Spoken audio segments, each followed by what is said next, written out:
Hey, what's up guys? Wanted to do this video to show you what I've been working on lately, which is making paracord bracelets. This has been something I've been kind of reluctant to get into because I've never really worn them. I thought they were a bit cheesy, and even for like a survival application, it seemed kind of pointless to wear them because, you know, if I do need paracord, which I've used a lot in the past, I'll just take a hank of paracord with me, or take it out of my drawer or whatever and use it. I don't necessarily need it on my person all the time, but as a backup, it could be something that could help you out if you were somewhere where you had no rope and you needed some, whatever. I don't know how often scenarios like that actually happen to real people, but that's what everybody always says is, oh, cordage is really useful for so many different things, and you never know when you'll need it. So, there's that. But in light of some recent stories, in particular, there was a firefighter from California who last month got lost in the Los Padres mountains, and I guess he was chasing his dog at night or something. He ended up dying out in the wilderness under some kind of odd circumstances. But he basically didn't even have anything, didn't have shoes on. He was just barefoot. Who knows what compelled him to go running off in the wilderness after his dog barefoot, but he had no supplies. So I was thinking, if he had, because he probably wasn't thinking he'd have to go far. He got caught unexpected, which is how all these incidents happen. So if he was wearing a bracelet or something, that would at least be one thing that he had on him. Now, I don't know if rope is necessarily going to save your life in a situation like that, but it just kind of goes to show, if you just have things on your person, you never know when you may need them. So that kind of got me thinking about paracord bracelets. What actually got me into making these was I was at Walmart the other day and walked by the crafts aisle, and they've got these things now, which are basically bracelet making kits. And essentially all it is 6 hanks of about 9 feet of paracord each, different colors and designs, and then some buckles like this and this one, and it's like $5 or something, so it's really inexpensive. So I figured, hey, why not? At a minimum, it's different kinds of paracord that I can use. Well, I started making them based off of the instructions that they provide, which are not good instructions, by the way. And this was my first one, simple cobra weave, which is kind of the standard for paracord bracelets.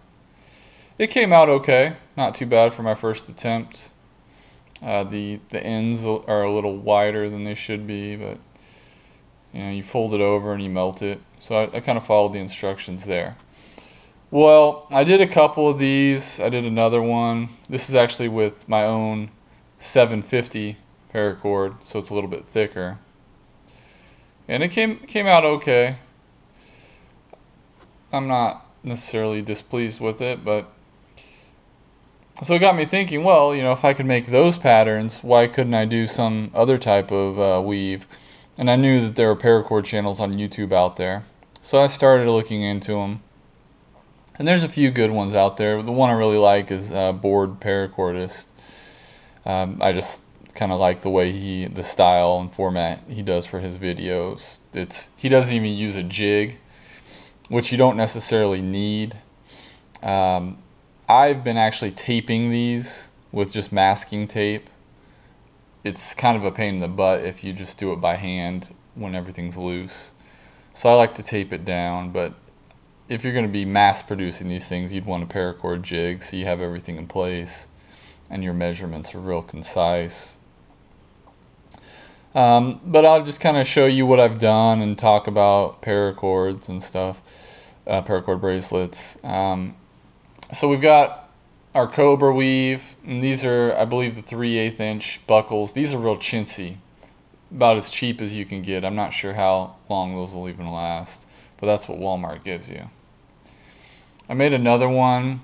This pattern's called Raging River, which is pretty cool. And I did that with different colored paracord. Basically, you just splice two pieces together, typically, and then just weave them alternating to get these types of patterns. This is probably one of my favorite. It's called Jagged Ladder. And I used 850 paracord for the black and 550 for the red. One thing about these, if you actually want the bracelet as a potential source of cordage, obviously the more cordage the better. So something like this, only the Cobra weave or Solomon weave, it only uses about 8 feet. This Raging River I think was maybe 10, something like that. This one was about 14 feet. So the different weaves will use more cord than others. So that's something you want to take into consideration if you want it to have a large amount of cordage. It's also going to be thicker and heavier and wider depending on what kind of weave you do. So this one, that's a Cobra again. This is like the second one I did. That's with the 750 cord. This is my favorite. This one came out perfect basically. It's called Shark Jawbone. I did it with gray and an olive drab. It's just a really cool looking design, real tight and clean, and fits perfect. I like how that one came out. This here is Genoese, I believe it's called, and wasn't executed very well. It's kind of a difficult weave. Some of these are a bit hard to do actually. So they take some skill and some practice. Some are real easy, like the Cobra. You can't really screw up the Cobra, but this one was difficult. I did it with 2 shades of green and olive drab, so it's like a camo cord. This would be one that I would just carry if I thought that I may actually need to use it, because it used quite a bit of cord. I think about over probably 10 or 11 feet.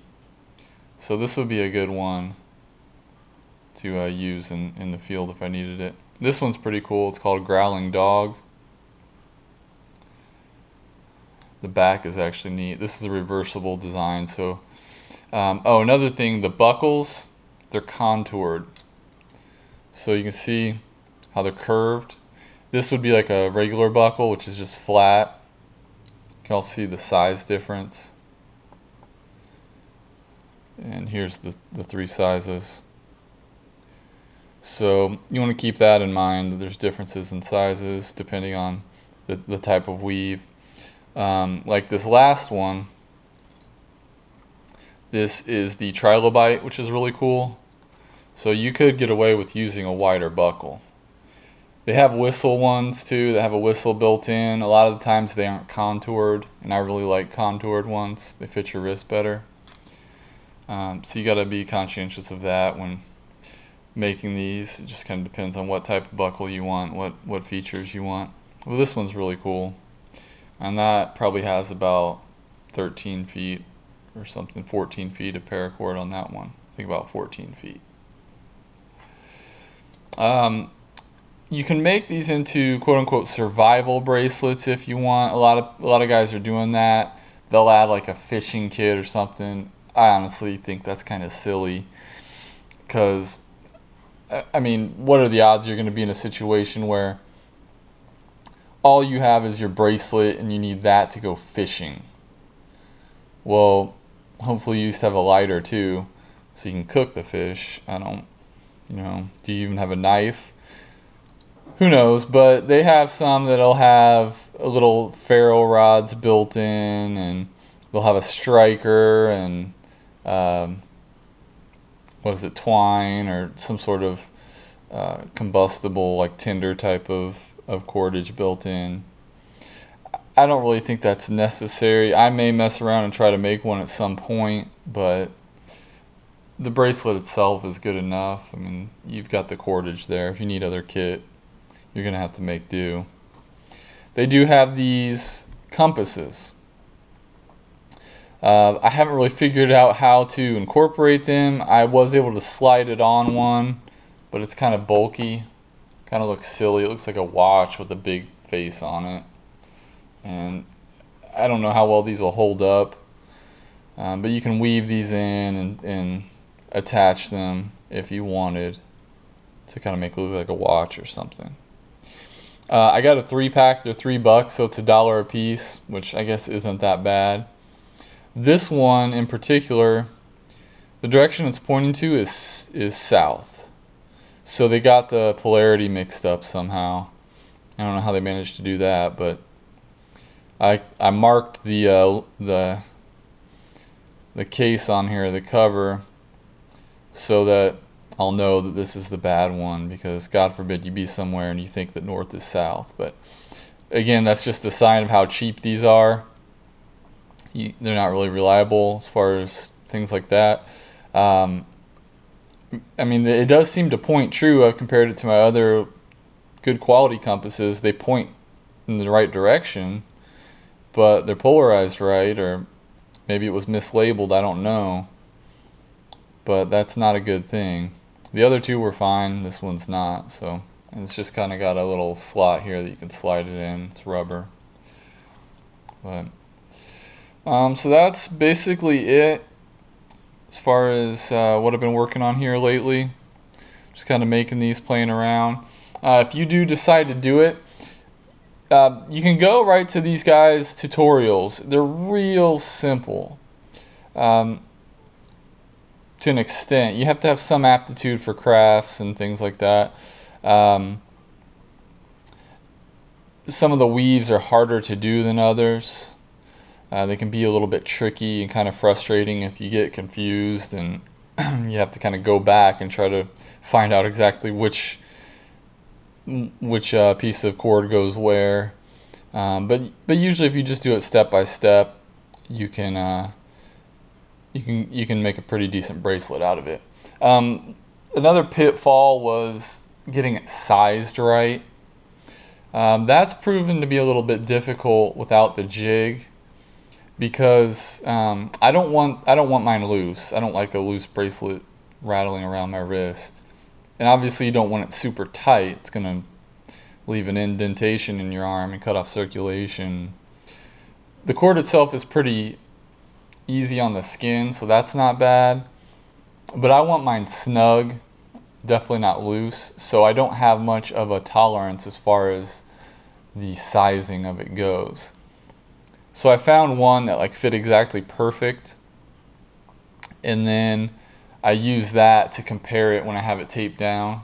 I'll size the other ones based on that one, and I'll size them just a little small because they tend to stretch out a little bit once you start using them. But be prepared when you make one. The size may be off. You'll just have to learn to tweak that as you begin to make them. You know, they say to do different things like measure the size of your wrist, and then add in an inch for comfort, and then another inch or whatever for the buckle. However, the buckles that you use may be different sizes, so that's not going to be a constant factor. The thickness of the bracelet, this one's really thick, whereas something like this is pretty thin. The tightness is different too, as far as, like, look at this one's really rigid, whereas this one bends really easy. So that's going to play a factor as well. So you need to get the hang of the sizing and judging what type of weave you're doing and how that's going to lay on your wrist and take up the space so that you get a good fit, because otherwise you're gonna have to make several before you get one that really fits right. But check out those videos as far as making paracord bracelets on YouTube. There's a bunch of them out there. It's really cool stuff. As far as the cost, you can make these for honestly about $1.50 to $2 per bracelet. and they sell online up to 15 bucks. Like I saw one like this, a little bit thicker, but it was a trilobite weave. It was like $16 on the website. This one cost me less than $2 probably. So if it's something you wanted to sell, you know, they take about 20 minutes to make, depending on how good you are, how complex the weave is.